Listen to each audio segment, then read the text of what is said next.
ও কি আমার এই রূপ দেখে আমাকে মেনে নেবে? আসলে আমার জন্য প্রতিদিন অধীর আগ্রহের অপেক্ষা করা দেখতে দেখতে আমিও ওকে ভালোবেসে ফেলেছি।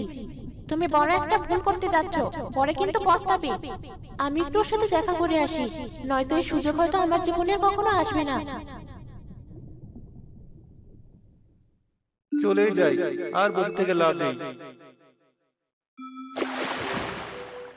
দাঁড়াও, যেও না, আমি এসেছি তোমার সাথে দেখা করতে।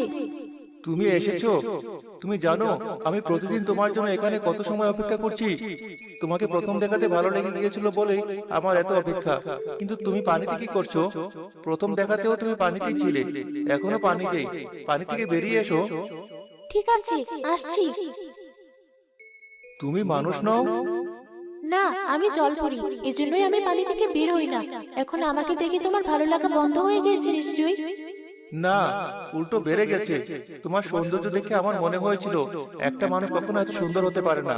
এখন বুঝতে পারছি কেন, কারণ তুমি মানুষ নও, আসলেই পরী। এরপর থেকে আমি আর শিব প্রতিদিন দেখা করতাম, আর আমাদের ভালোবাসা আরো দৃঢ় হতে থাকলো। চলো আমরা বিয়ে করি। কিন্তু আমরা দুজন দু জগতের মানুষ, একসাথে কিভাবে সংসার করবো আমরা? তুমি চাইলে সবই সম্ভব। আমি সাধু বাবার সাথে কথা বলেছি, তিনি আমাকে এমন একটা ওষুধ দিয়েছেন যেটা খেলে তোমারও মানুষের মতো পা হয়ে যাবে। সত্যি বলছো? হ্যাঁ, কিন্তু এটা একবার খেলে তোমার আর এই নদীর পানির কাছে যাওয়া যাবে না, নয়তো তুমি আবার জলপরি হয়ে যাবে। তখন আর এই ওষুধও কাজ করবে না। চিরজীবনের জন্য তোমার ঠিকানা বলে আমার সাথে, মানে মানুষের দুনিয়া এসে থাকতে হবে। পারবে কি তুমি এত বড় ত্যাগ করতে? কেন পারবো না? তোমার জন্য আমি সব স্বার্থে রাজি আছি।